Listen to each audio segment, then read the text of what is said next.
Hoy en día hay que sentirnos orgullosos de decir que en el Perú tenemos una regulación muy completa, de acuerdo a alineamientos internacionales. Estamos cumpliendo con guías de ICH, alineamientos de OMS y demás. El dossier que cumple con el formato CTD es un formato internacional y que nos permite registrar ese tipo de productos, ¿no? Y la complejidad radica desde entender ese dossier, la ciencia, para interpretarlo, porque luego la autoridad lo revise y hay que estar muy atentos y dar la talla en términos de atender cada una de las observaciones que nos realizan. Siempre decimos que la parte técnica es muy importante, sí, pero no es todo. Las habilidades blandas hoy en día marcan una gran diferencia, un nivel de competitividad y un gran diferencial entre los profesionales que trabajamos en ese rubro. Seamos agentes de cambio, seamos líderes, seamos impulsores, seamos visibles, y me apasiona mucho ayudar a otros a ver posibilidades, oportunidades donde otros ven solamente obstáculos.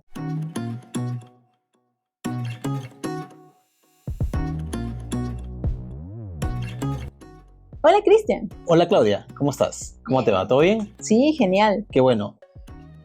Hola, audiencia, ¿cómo están ustedes? Muy bien, espero que sí. Hoy vamos a conversar con una profesional que es químico farmacéutico, especialista en asuntos regulatorios, sobre todo en el área de productos biológicos, magíster en propiedad intelectual con mención en derecho farmacéutico. No solamente eso, Claudia, sino también es docente. Por si fuera poco, es una coach certificada. Y si todavía te parece poco, de verdad, y si todavía te parece poco eso, también está llevando una segunda maestría en docencia. ¿Sí? Hoy día tenemos el placer de conversar con Jacqueline Borja. Bienvenida, Jacqueline. Gracias, Cristian. Gracias, Claudia. Qué placer, por fin juntos. Y la verdad que estoy muy entusiasmada, muy feliz de conectar con ustedes, mis colegas, y realmente agradecerles y felicitarlos por este espacio maravilloso que han creado. Y pues nada, vayamos adelante con toda la información que vamos a compartir el día de hoy. Así que los que están escuchándonos no se pueden perder. Hay mucha información que van a aprender el día de hoy con nosotros. Estoy seguro que sí, Claudia. Coincido contigo, Jacqueline. Cuéntanos un poco de tu historia. ¿Cómo descubriste la vocación para ser farmacéutica? Mira que estás haciendo muchísimas cosas, todas desde el ámbito farmacéutico. Entonces, ¿cómo dijiste, no, yo voy a estudiar? Gracias, Claudia, por tu pregunta, lo cual valoro mucho. Wow, yo la carrera, miren que la descubrí recién cuando inicié la carrera, o la vocación, mejor dicho. Yo vengo de una familia peruana tradicional, donde pues cuando terminas el colegio, la secundaria, te dicen, tienes que estudiar una carrera universitaria porque tienes que ser alguien en la vida. Y ese alguien de la vida era, o la única opción que me daban mis padres era ingresar a la universidad. Entonces, pero yo tenía dudas, ¿qué carrera estudiar? Por ahí que me gustaba mucho la educación, desde pequeña solía jugar a la escuelita con los amigos en el barrio, y también pues me gustaba la psicología porque de una manera sentía una vocación que me gustaba conversar, interactuar, y también luego en el camino pues en la cuadra donde yo vivía estaba ahí un vecino que estudiaba farmacia y bioquímica en San Marcos, y pues yo le compartí a él un poco mis dudas, mis inquietudes, y él pues me dijo, Jacqueline, yo estoy estudiando farmacia y bioquímica, y me habló tan bonito de la carrera que generó mi curiosidad inicial. Todavía ahí no había decidido estudiar farmacia y bioquímica, recién era como esta primera apertura, esta primera conversación. Empecé a buscar e indagar más y me conectó, me llamó la atención la ciencia y la relación que tiene con la salud pública. Por ese tiempo tenía yo un familiar muy cercano que tenía dificultades en salud, y pues dije, bueno, por ahí voy a empezar. Me preparé e ingresé a la carrera de farmacia y bioquímica, y donde descubrí mi vocación, mi pasión, fue recién en el segundo año de la universidad. La forma que la descubrí fue que, bueno, encontré a una gran mentora, la cual hoy día respeto, admiro y tengo una comunicación constante, la doctora Amparo Zabaleta, que seguramente la deben de conocer. Sí. Y empecé a trabajar con ella en el laboratorio de biología molecular. Yo le dedicaba unas horas extras adicionales a mi estudio, a entrar al laboratorio y ver los bioreactores chiquititos. Me entusiasmaba la ciencia, los artículos científicos, me entusiasmó mucho y dije, esta es la carrera. Me reafirmé mi compromiso por seguir estudiando en la carrera de farmacia y bioquímica, y ahí también descubrí mi pasión por los productos biológicos que bien Cristian menciona, donde el área que yo estoy especializada el día de hoy. Sí. Sí, y agradecemos a estos docentes que nos invitan a saborear un poco más allá de la currícula, un poco más del sílabus, porque son los que van marcando nuestro camino. Y sí, coincido, a mí también me enseñó la doctora Zabaleta y es una gran docente y nos llama mucho a la curiosidad, nos trata desde ya como profesionales, desde el inicio. Como ustedes comprenderán, yo soy un poquito más grande que ustedes y yo no tuve el placer de conocer a la doctora Amparo, no, la verdad que no. Ahora, tú me comentas que te llamó la atención en la universidad la biotecnología. A partir de ahí tú descubres tu vocación y empiezas a manejarte después, ya cuando sales de la universidad en productos biológicos, que de eso has hecho toda tu carrera. Para aquellas personas que nos están viendo y no están muy familiarizadas con el tema, y en términos sencillos, ¿cómo explicarías qué cosa es un producto biológico? ¿Cuál es la diferencia con un producto farmacéutico tradicional? Y si nos puedes dar unos ejemplos conocidos de estas diferencias o de los productos biológicos que normalmente estamos en contacto. Claro, y un punto antes de responder tu pregunta, Cristian, quisiera compartir con mis colegas porque es algo que suele pasar, ¿no? Yo les compartí que encontré mi vocación por la carrera de farmacia y bioquímica y mi vocación por dedicarme de lleno a los productos biológicos, en realidad la biotecnología, ¿no? Y lo que de ello desencadena los productos biológicos y obviamente tenemos hoy en día terapias avanzadas y mucho más innovación que se viene y que ya hablaremos más adelante. Pero muy importante es cuando me presentaste dijiste que estoy especializada en asuntos regulatorios, ¿no? Con productos biológicos. Es decir, ¿cómo es que yo termino en la universidad y digo voy a trabajar en asuntos regulatorios? Algunos dirán, pero ¿y cómo le conecta Jacqueline trabajar en asuntos regulatorios en la biotecnología, en los productos biológicos, más allá de ver la regulación? Y es que es algo muy importante considerar que, bueno, al inicio, cuando yo terminé la universidad, ustedes, muchos nos hemos preguntado, ¿y ahora qué área me voy a desempeñar? Tenemos farmacovigilancia, tenemos industria, investigación, Hospitalaria, el área de marketing, etcétera.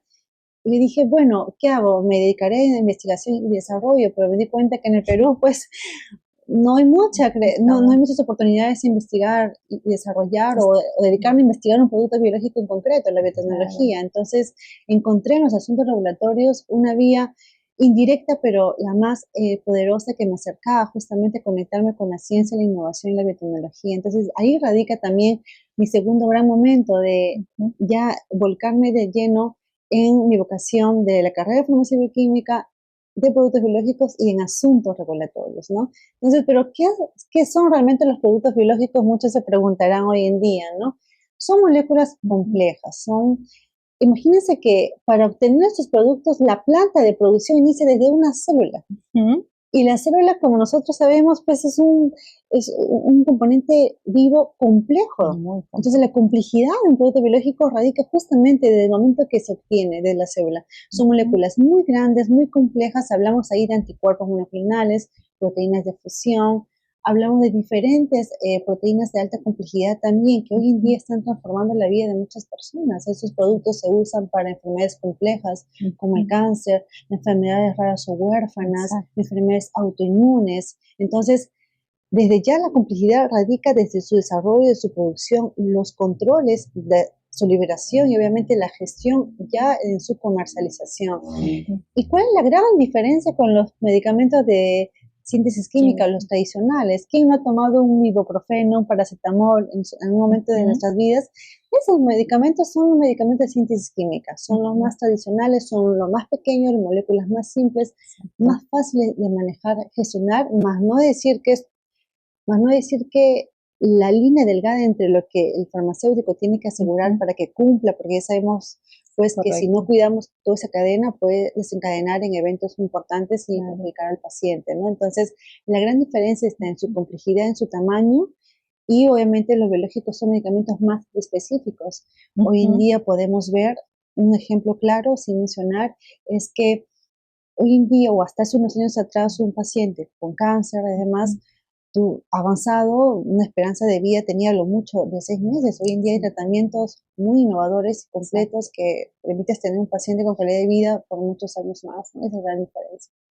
Jacqueline, nos estabas comentando esta diferencia entre un medicamento tradicional, un paracetamol, que desde ya su registro, su manejo es complejo, su fabricación es compleja, y nos comentabas que los productos biológicos incorporan un mayor grado de complejidad por su propia fabricación, y entiendo que si la fabricación es compleja, el registro y postregistro también lo debe ser. Sí. Coméntanos un poco de eso. Definitivamente, ¿no? La complejidad radica también por la variabilidad que tiene el propio producto biológico. Muchos de ellos son proteínas de alta complejidad, ¿no? Entonces, el registro, el postregistro, pues imagínate, desde revisar un dossier para un medicamento de síntesis química que puede no superar quizás un par de 100 páginas por ejemplo, nada más.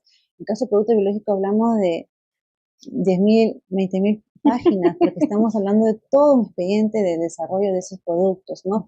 Digamos desde el punto de vista de lo que se necesita para registrar, ¿no? Porque ambos van a tener, pues, investigación y desarrollo, Claro, a muchos años de estudio, pero me controles. refiero a lo que la autoridad nos exige para registrarlo y el postregistro, es la cantidad de información que hay que presentar y porque las regulaciones en ambos lados es distinto. Los requisitos son diferentes dependiendo de qué tipo de producto biológico.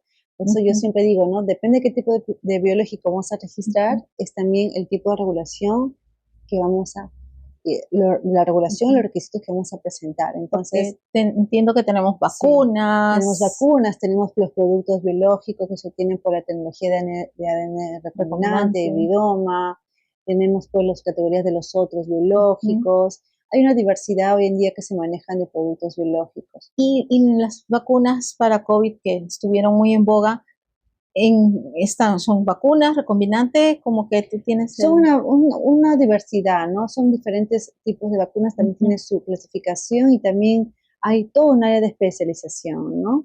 Y para retomar a tu pregunta, hoy en día para registrar un producto biológico desde el punto de vista del proceso de obtener un registro sanitario nos piden todo un dossier completo.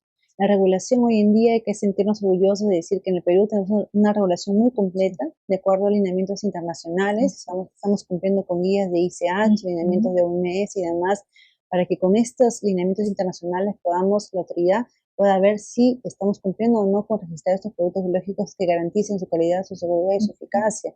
Entonces, esos dosieres que le llamamos el dossier que cumple con el formato CTD es un formato internacional y que nos permiten registrar ese tipo de productos, ¿no? Y la complejidad radica desde entender ese dossier, la ciencia, para interpretarlo, porque luego la autoridad lo revise y hay que estar muy atentos y dar la talla en términos de atender cada una de las observaciones que nos realizan en pro de obtener el registro por esos pacientes que esperan esos registros sanitarios en nuestro país. Así es, y justamente te iba a hacer el hincapié, al ser tan complejo, esa capacidad de análisis de los documentos, de revisión y otras habilidades blandas tienen que ser necesarias y muy particulares, no solo en regulatorios, sino en biológicos. Cuéntanos un poco de qué habilidades blandas son las que consideras tú que deben aplicarse sí o sí a alguien que quiere y está interesado en entrar en este rubro. Me gusta mucho tu pregunta porque yo creo que es muy importante que como profesionales y farmacéuticos, los que estamos también en regulatorio,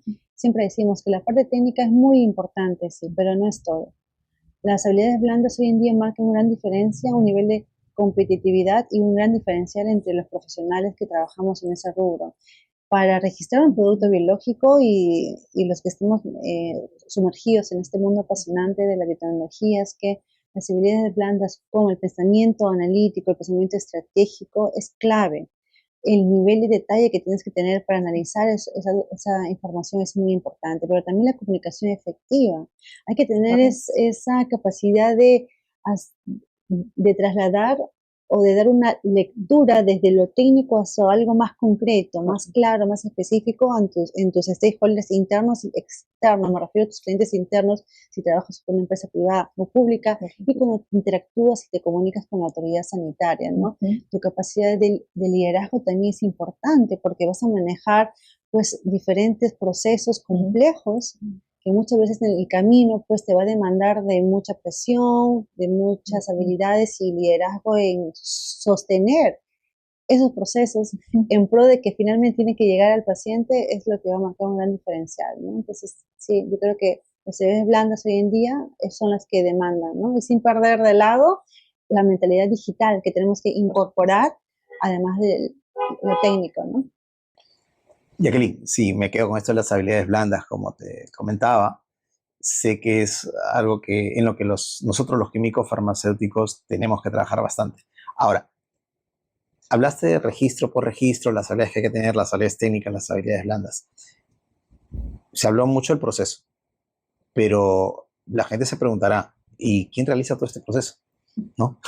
Entonces ahí viene, ¿cuál es el rol que desempeña un químico farmacéutico en este proceso de registro de productos biológicos y cuál es el impacto que tiene sobre la salud pública, Jacqueline?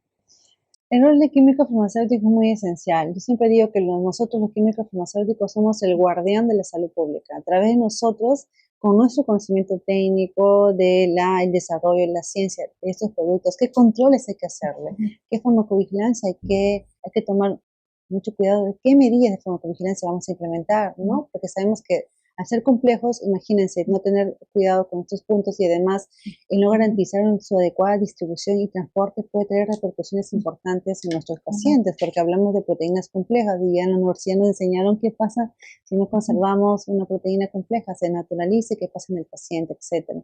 Entonces, el farmacéutico tiene un rol clave donde su función es interconectar, ¿no? La normatividad, la ciencia y el bienestar social.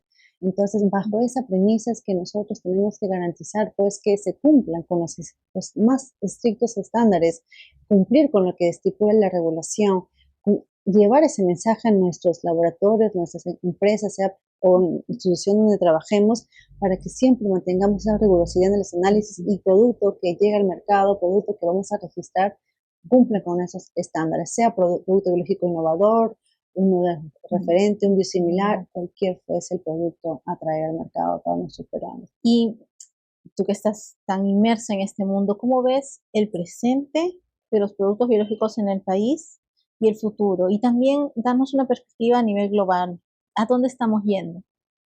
Realmente tu pregunta me genera mucha motivación porque yo creo que es algo de los puntos que le digo a mis colegas que se sumen a este camino de trabajar con la biotecnología porque es un camino muy prometedor, ¿no? Hablamos de hace unos años donde solamente los tratamientos convencionales eran con medicamentos de síntesis química y ahora hablamos de productos biológicos, productos de acción específica que están cambiando y revolucionando los tratamientos específicos, ¿no? O los tratamientos como el cáncer, como ya hablaba hace un poco, ¿no? Entonces, hoy hay una tendencia creciente, lo dicen los reportes globales, aprobaciones en FDA y EMA, se viene una avalancha de más aprobaciones de productos biológicos y tenemos una gran oportunidad y desafío de tener esos profesionales que tengan las competencias necesarias para poder interpretarlos, registrarlos, con una capacitación constante al respecto, pero también hay un desafío importante a nivel de país, ¿no? Porque, y justamente a nivel del contexto que tenemos nosotros desde el punto de vista del acceso a esos tratamientos, ¿no? Qué bonito es tener las aprobaciones de la autoridad sanitaria, pero llega un paciente, hace poco me llamaba un colega farmacéutico y me preguntaba por un producto biológico X y se quedó con la sorpresa que va al hospital y para esa indicación no tenía acceso a un tratamiento. Entonces, la autoridad sanitaria te aprueba un medicamento con diversas aprobaciones, pero todavía hay una gran oportunidad de trabajar a ese nivel, ¿no? Y ese es un desafío importante. Capacitación a todo nivel, no solamente a niveles farmacéuticos. Entender estos productos requiere una capacitación transversal, no solo para nosotros, el enfermero, el técnico, el analista, cualquiera que esté en la cadena de manejo de estos productos, porque justamente los pacientes necesitan claridad en los mensajes y una guía orientada con esos productos. Y hablando de esas oportunidades, tengo entendido también que en la farmacovigilancia hay una gran oportunidad porque tienen un manejo muy especial, hay que estar muy enfocados, si bien en todos los productos farmacéuticos hay que estar enfocados, estos tienen algunas particularidades justamente de su postcomercialización en farmacovigilancia, entiendo. Sí, los productos biológicos, como hablamos, por su inherente variabilidad, su proceso de obtención, muchos se caracterizan por tener o por producir la inmunogenicidad. ¿Qué significa eso? Que hay ciertos, bueno, la inmunogenicidad hay varios factores por los cuales se puede producir, ya sea porque no es igual administrar un producto biológico a un paciente joven, un paciente ya de más edad, o un paciente que tiene múltiples enfermedades subyacentes, ¿no? Correcto. O administrar un producto biológico por vía subcutánea, que intravenosa. Hay varias variables por las cuales se puede producir la inmunogenicidad, que es esa respuesta de nuestro sistema inmune al producto que ingresa a nuestro organismo. Ese es uno de los principios más importantes porque hay que monitorear de cerca la farmacovigilancia, porque la inmunogenicidad luego se desencadena en eventos adversos, reacciones adversas, y que eso es lo que tenemos que tomar mucho cuidado. Por eso es que la educación y la notificación a tiempo de estas reacciones es muy importante. Y la farmacovigilancia de productos biológicos se hace todavía más relevante por la complejidad de estos productos por su inherente naturaleza, ¿no? Como hablábamos hace poco de la inmunogenicidad. Y no es que querramos asustar a la población, No. porque no los voy a usar, no. Significa que hay que estar más atentos. Por ejemplo, en la cocina, si uno va a sancochar el pollo, su pechuga, creo que muchos de los que hacen deporte sancochan pechuga de pollo, sabes que tienes que estar muy atento, porque en cualquier momento esas proteínas hacen burbujas y se te derrama la olla si la dejas tapada. Es solo estar un poco más atento, no significa que sean peligrosos o que deba haber más riesgo, no. Estamos diciendo que debemos ser un poco más atentos a nivel de esa farmacovigilancia para que el beneficio sea el máximo que se pueda obtener. Claro, en realidad importante tomar en cuenta que estamos hablando de medicamentos al final de todo. Tanto los biológicos, tanto los medicamentos de química, los dos están en un grupo de productos farmacéuticos, ¿no? Es importante tenerlo claro.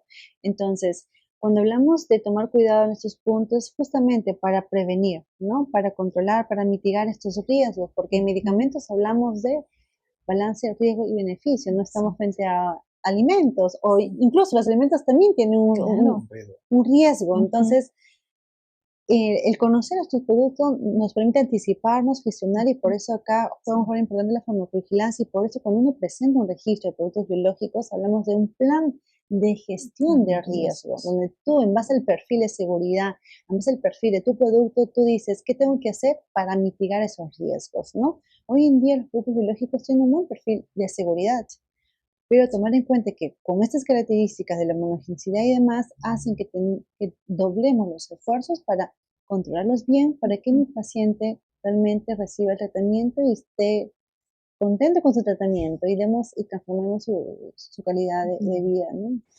Jacqueline, haciendo caso a tu llamado de hace un momento, que más colegas se unan al tema de productos biológicos porque hay un gran futuro.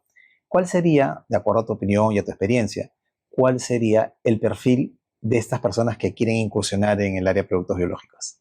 Y reitero mi invitación con tu pregunta a mis colegas que se sumen a asuntos regulatorios y también trabajar con esta biotecnología e innovación, porque no solo hablamos hoy en día de productos biológicos, ya en breve y más adelante se están aprobando en otros países las terapias avanzadas, ¿no? Argentina, Brasil ya tiene sus regulaciones que hablan sobre las terapias avanzadas, y eso es la otra tendencia, la otra ola que se viene.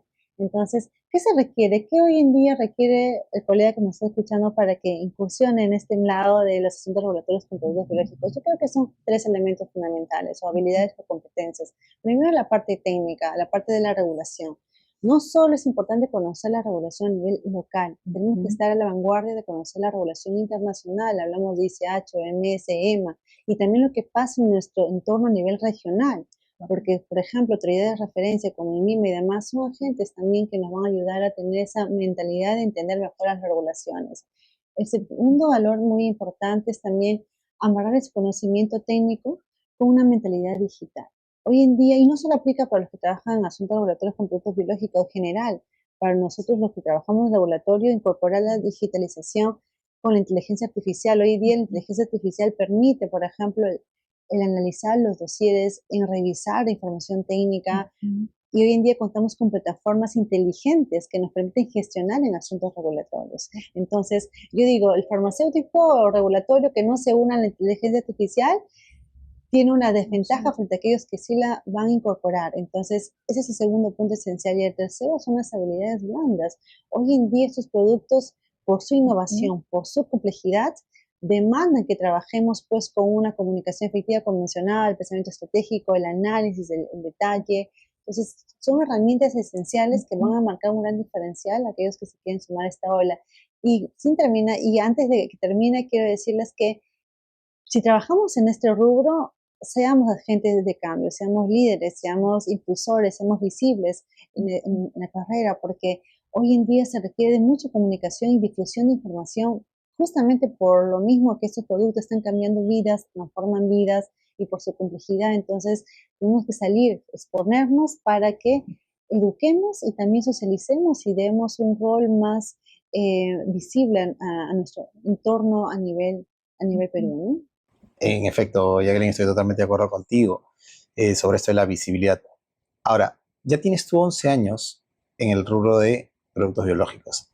Han ocurrido cosas y muchas cosas, vicisitudes.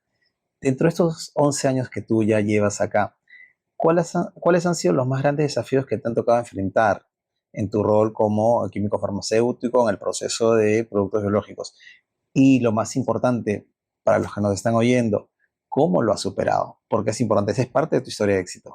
Bueno, ahí habríamos que conversar varias horas, quizás, porque son diferentes los desafíos que uno atraviesa cuando inicia incluso la carrera y cuando incursionas en trabajar con productos como los biológicos. Yo quisiera hablar concretamente lo que pasó en el contexto de nosotros, en el contexto peruano. Desde el 2016 se emitió el reglamento de productos biológicos, antes registrados con un par de documentos nada más. Correcto.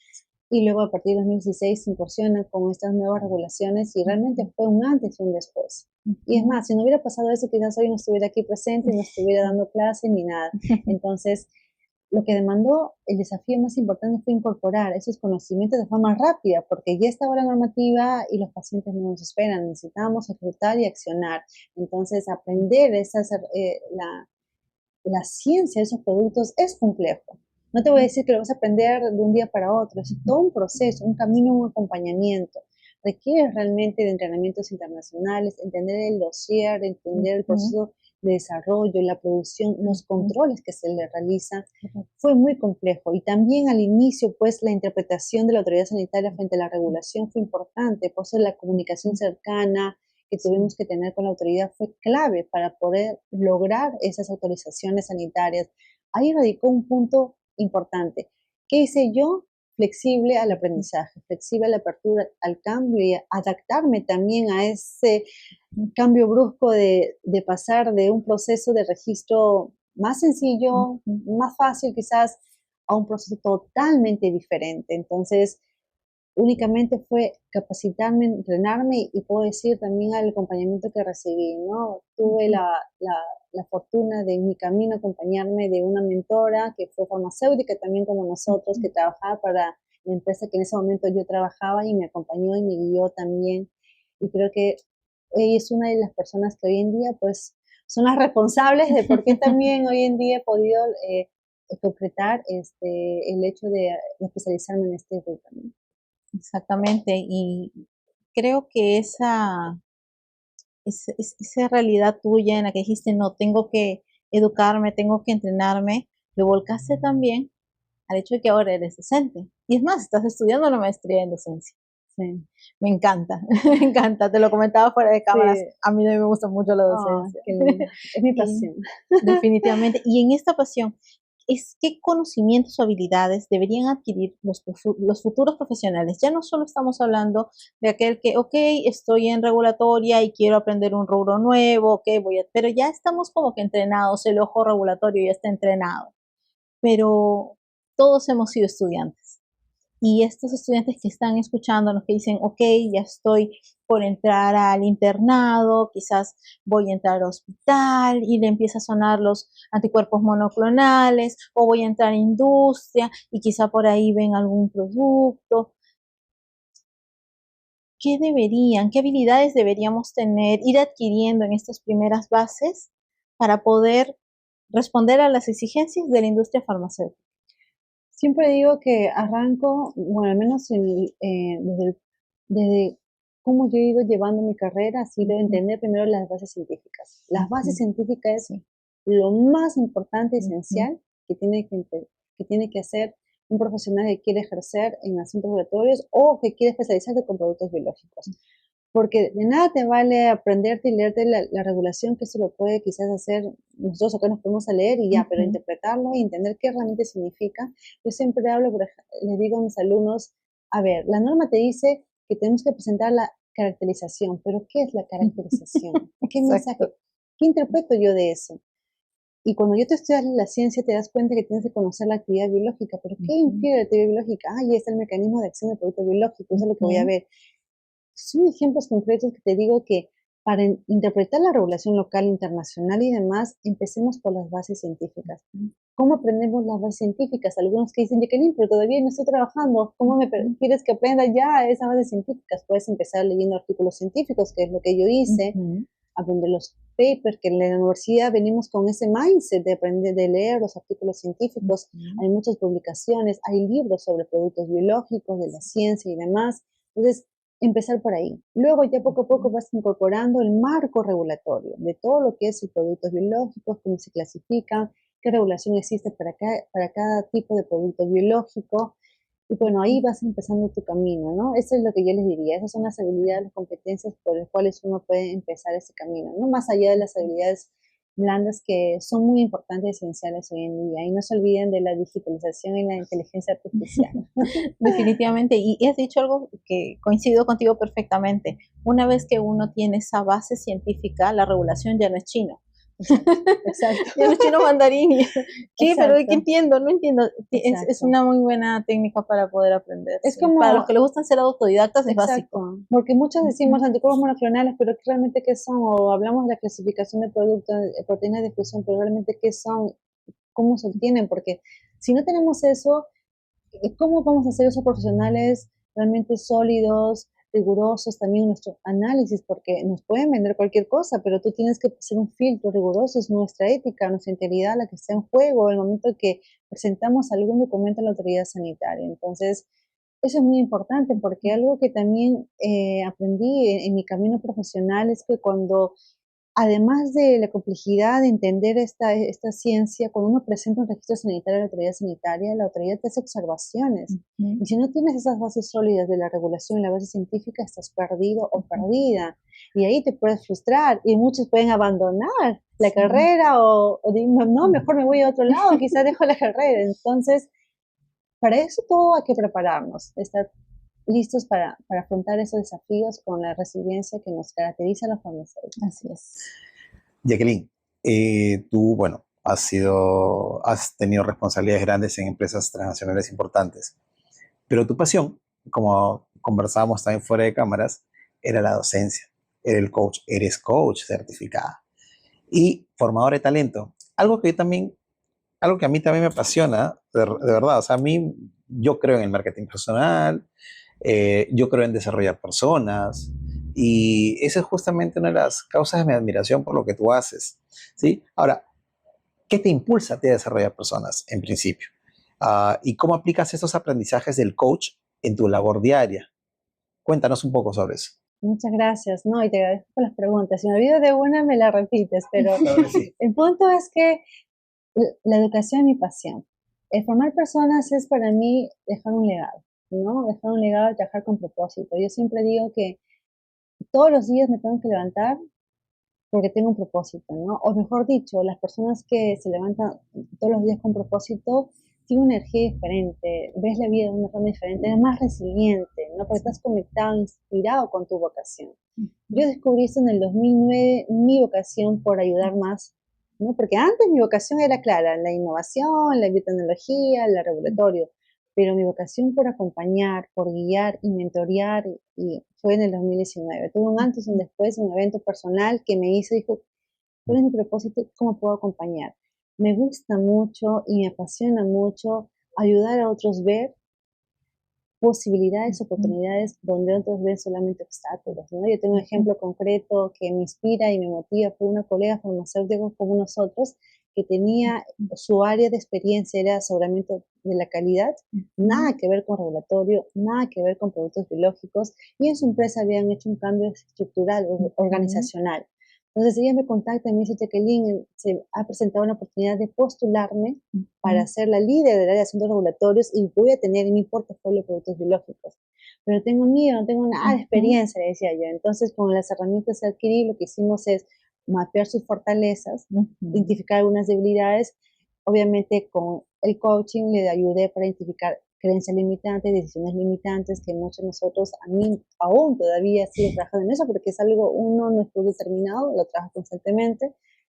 Y luego y con ese trabajo hice todo el acompañamiento del mapeo del marco regulatorio, esa guía, ese constante. Pues yo siempre digo que cada uno deberíamos tener un momento de nuestras vidas un mentor, un coach o alguien que nos acompañe, porque creo que es importante, ayuda a acelerar, ayuda a guiar y acompañar. Entonces, hoy en día este colega ya es responsable de asuntos regulatorios, trabaja en su portafolio de productos biológicos, entonces fue como algo tan potente para mí que me conectó de una manera tan diferente y me gusta ayudar y hacer crecer a los profesionales. Yo siempre digo, un profesional conectado con propósito es un excelente profesional. Alguien que tiene un propósito, el universo conspira a tu favor. Se te vienen las ideas más fácil, tienes mayor claridad, ¿no? Entonces, además de ello, que las decisiones que vas a tomar para tu carrera son más fáciles también, ¿no? No dudas. O los cursos, entrenamientos que vas a tomar, que te presentan guiados hacia tu propósito. Entonces, me gusta ver cómo hoy en día, cuando trabajamos en esa línea, los profesionales pues se llegan a impulsar, a crecer en su carrera profesional, y esto tiene un efecto multiplicador en su entorno familiar, personal, porque si tú creces más, obviamente tenemos mejores beneficios, mejor calidad de vida, y eso como te hace crecer también internamente y externamente, ¿no? Es cierto, totalmente de acuerdo contigo. Y yo le comentaba también a Claudia durante todo ese tiempo que venimos desarrollando el canal, yo sé que la entrevista no es conmigo, ¿no? Por si acaso. Ya, pero Aprovecha, quiero, de aprovecha. verdad que ese es un tema que a mí personalmente me gusta mucho. No sé si te lo comenté, pero ustedes se los he comentado como muchas veces. Y es muy gratificante desarrollar personas. Para mí es como, no solamente es contribuir con un legado, sino es contribuir con uno mismo, ¿ah? De verdad, o sea, eh, y cuando ves el resultado, cuando ves que esa persona, y no solamente a nivel profesional, sino a mí me ha tocado desarrollar personas en otros ámbitos, y no porque lo haya estudiado como tú, sino que de una manera natural a mí me sale, o sea, oye, aquí, acá está el área por mejorar, esa es tu fortaleza, vamos, dale. Y hasta trato de hacerlo con mi propia familia, con mi hija. A mí me marcó mucho, y esto es con experiencia personal, me marcó mucho una de las empresas en las que tú has trabajado, yo también trabajé, pero trabajé en el área comercial. Y uno de sus valores es desarrollar personas. A mí me quedó muy, muy grabado eso, muy grabado. Entonces, a partir de ese momento, ya estamos hablando hace bastantes años, yo he tratado de hacer eso y te digo, es muy, muy gratificante, muy gratificante. Sí, no, la Sí. importancia de la cultura organizacional. Realmente uno dice, no, como emprendedora, él me dice, no, ¿para qué voy a hacer cultura? Eso no, lo leen, no lo entienden. No, sí, Sí. marca definitivamente. Y como tú dices, Cristian, ¿no? Es algo que, bueno, el coaching me dio una de tus preguntas que creo que no te respondí, te dije que me vas a acordar, era, es que el coaching nos permite también, fue un complemento, porque uno, al igual que tú, a mí me gusta mucho ayudar a las personas, ¿no? Acompañarlos, identificar sus talentos y ayudarlos a que caigan en su potencial, porque es algo que también es importante, el creer, pero materializar esa creencia con objetivos concretos, objetivos claros y un plan de acción, una ruta clara, ¿no? Porque Sí. yo quiero hacer esto, quiero hacer lo otro, pero no me quiero muy dispersos. Es como uno, si yo, por ejemplo, de aquí salgo, sin una claridad, me va a presentar el universo muchas situaciones diferentes, pero por ejemplo, si yo sé que yo quiero ver un carro de una marca determinada y un color determinado, te aseguro que Lo si vas yo a ver. salgo, lo voy a ver, voy a traer eso. Ujú. Así atraes oportunidades laborales, contactos, networking, atraes muchas cosas cuando tienes claro hacia dónde vas. Entonces, el coaching me ayudó a mí a poder primero trabajar en mí misma, en mis creencias limitantes, decisiones limitantes y otras herramientas más. Y con eso, yo más clara, más sana al respecto, ayudar mejor, ser mejor, ayudar mejor, porque algo que también aprendí de uno de mis jefes anteriores, aunque jefe no me gusta esa palabra, de uno de mis líderes anteriores era que para ser un gran profesional primero hay que ser una buena persona, y en ese sentido ayudar a otros también es parte de ese principio. Efectivamente. Pero ¿qué pasa cuando te toca una persona, fíjate que no tiene mucho talento para desarrollar lo que quiere? Claro, es que es como el director técnico, yo digo. El Siempre director hay técnico algo. tiene que aprender a jugar con sus diferentes jugadores. Ujú, sí. Hay jugadores que van a tener más habilidades y otros más habilidades. El tema es que con los jugadores que te digan, tú tienes que moverte, tú tienes que decidir, ¿no? Yo creo mucho en el talento, creo mucho que las personas Tiene no es que mucho no tienen eso. ciertas capacidades, sino que hay que identificar esas capacidades y habilidades en qué tareas, acciones se Ujú, desenvuelven mejor, claro. ¿no? Por ejemplo, yo en mi experiencia laboral he tenido situaciones donde al inicio un determinado colega estaba trabajando en un área específica, pero veía que no lo sentía motivado, que sus acciones, por ejemplo, no observaba mucha atención al detalle. Pero lo pasamos a otro proyecto, más de gestor de Macro. proyecto, que trabaja con más áreas cross-funcional, exponencial. Ahora tiene un cargo de dirección, o sea, Claro. un cargo regional. Entonces, Estás poniendo un es como que al director. inicio Ujú. pensamos que no tuvieran, pero hay que identificar, ese es el rol, ese es el rol de un De líder, un líder. ¿no? Identificar Ujú. eso, trabajar sus fortalezas Sí. sobre todo, y sobre todo saber en dónde hay que jugar, dónde tiene que jugar ese jugador, en qué equipo, eso es Ujú. importante. Claro, sí, sí, sí, yo también Y eso se pienso entrena. igual. Y eso Sí, se Sí, entrena, no es fácil no es hacerlo, no es fácil, fácil no hacerlo. es fácil. Porque muchas veces uno no sabe identificar inclusive sus propias fortalezas. Por eso decía Partiendo al por inicio, allí. ¿no? Hay que primero trabajar uno mismo, ¿no? En esa parte. Exacto, exacto. Jacqueline, y coincido con lo que mencionabas sobre cuando uno tiene un objetivo claro, las oportunidades vienen y van a sumar a tu objetivo, porque si no, uno es como una hoja al viento y viene una oportunidad, quiero ir a farmacovigilancia. Luego conoce biológicos, me gusta biológicos. Y luego va saltando y saltando sin un objetivo fijo, ¿no? Y en ese sentido, quería preguntarte, y también lo mencionabas, eh, ahora que eres docente, ¿cómo manejas el síndrome del impostor? Muchas gracias por tu pregunta. Yo creo que nuestros colegas que nos escuchan, algunos dirán, ¿qué es el síndrome del impostor? Para algunos que no lo conocen. Pero en palabras sencillas, decirles que muchas veces nosotros en nuestro día a día decimos, no, esto no lo puedo hacer, no, no me siento suficiente, no, yo no soy capaz, ¿no? Por ejemplo, a nivel de docencia, si no hubiera gestionado mejor este síndrome, diría, si tengo que dar una conferencia o estar aquí en la entrevista, diría, no, yo no soy capaz, me van a hacer preguntas que no sé. Entonces yo creo que importante, la forma como yo lo he manejado es, bueno, debo hacer ahí un paréntesis, el estudiar, el haberme certificado como coach con programación neurolingüística me ha ayudado mucho a trabajar mis creencias limitantes y sobre todo un elemento más elevado, las decisiones limitantes, ¿no? Donde ahí nosotros trabajamos en la parte de no soy suficiente o no soy capaz, porque en algún momento de nuestras vidas algún evento ha marcado esa decisión, ¿no? O ese comportamiento que hoy tenemos. Entonces, yo creo que nosotros siempre nos rodeamos de colegas o personas que son inteligentes en algo más que nosotros no. Y por eso justamente nos complementamos. No hay que saberlo todo, no hay que saber todas las respuestas. Walter Rizzo, a quien admiro mucho, es un psicólogo que admiro mucho, él nos dice que no hay que tener un poco de pena al decir, no sé, porque no podemos saberlo. Entonces, la diferencia está en que ante una pregunta o ante información o algo que mis estudiantes me digan, si no tengo la respuesta, lo investigaré. Yo asumo la responsabilidad de eso, yo lo investigo, pero no tengo que sentir una culpa o ni nada al respecto, ¿no? Además, porque la culpa es el peor sentimiento que inmoviliza a las personas, a los profesionales, ¿no? Entonces, yo creo que es importante, yo siempre digo, la mejor inversión que uno puede hacer es sobre uno mismo. Si tú trabajas tus creencias limitantes, si tú trabajas en autoconocerte, encontrar tus fortalezas, saberlas identificar, saber en qué eres bueno, en qué áreas te pueden impulsar para que puedas potenciar más la fortaleza, ya tienes un campo ganado importantísimo. Y ahí vemos, cuando uno está rodeado entre colegas, uno ve por qué tal colega sigue avanzando, por qué se diferencia. Y le preguntas, ¿qué ha hecho? ¿Qué está haciendo?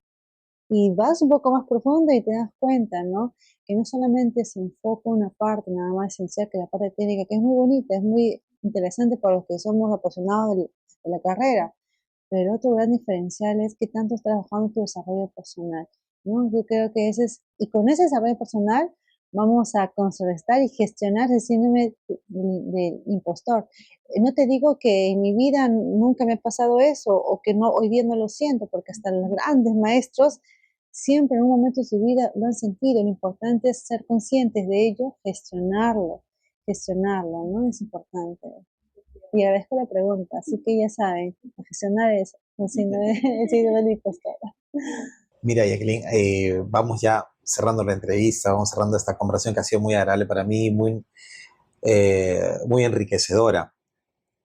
Como mensaje final, Jacqueline, ¿qué le dirías a las personas que nos están viendo, colegas, estudiantes que están incursionando en esta profesión, o que están construyendo un camino para esta profesión. ¿Cuál sería tu reflexión final, tu mensaje final, con lo que tú te sientas muy libre?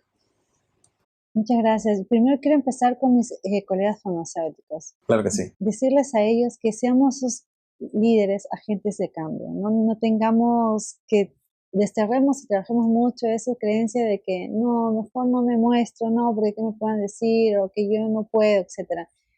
Yo creo que podemos ser y somos grandes líderes, somos agentes de cambio. No tengamos ni culpa ni vergüenza, no, o por humildad, y a veces excusarnos de la humildad es que no queremos exponernos, ¿no? Y realmente yo creo que somos una profesión tan rica que los profesionales, nuestro entorno, nuestros clientes, nuestra sociedad, nuestros pacientes necesitan escucharnos y saber quiénes somos y qué podemos aportar y qué valor agregado le podemos dar. Para los que están iniciando la carrera, para ustedes, pues decirles que son seres humanos maravillosos, grandes, y que ustedes, yo les invito a que crean en ustedes mismos, en su valor, en su potencial, en su talento. Yo creo que es muy importante eso. Pero no solo con creer es suficiente, ya les dije, ¿no? Es importante materializar esa creencia, ese sueño, ese deseo, ese objetivo. Escribamos sus objetivos, escríbanlo para construir un plan de acción y créanme que sí lo van a poder alcanzar. Y otro punto importante, saber hacia dónde quieres ir es clave, esencial en la vida, ¿no? Importante considerar ello. Y pues nada, decirles que cualquier cosa que ustedes quieran alcanzar, sí lo van a poder alcanzar si trabajamos por esos objetivos SMART. Y los invito a buscar por ahí qué son objetivos SMART, que como Cristian, a mí una de las cosas que me cambió mucho mi mentalidad y la forma que hoy me conduzco en mis diferentes roles. Hace poco ya me convertí en mamá, he cambiado de rol también, he cambiado de trabajo y demás, lo he podido lograr por trabajar objetivos SMART. Entonces de ahí yo empezaría también a mis colegas que están iniciando, que googleen y que le metan un poquito de inteligencia artificial a esa búsqueda también, porque es otro diferencial importante. Solamente para acotar algo, dicen que no hay mayor acto de humildad que enseñar, porque en el enseñar alguien nos va a superar. Sí. Claro que sí. Bueno, Claudia, la verdad que yo no quiero despedir esta entrevista. Tú no quieres que termine. Yo no quiero que termine, de verdad. Pero debemos permitir que nuestra querida invitada continúe con su ajetreada agenda, que ha sido difícil de agendar, pero te agradecemos muchísimo que hayas podido venir y regalarnos tanto. De verdad, muchas gracias. Un gran aplauso para ti. Muchas gracias por tu tiempo. Gracias.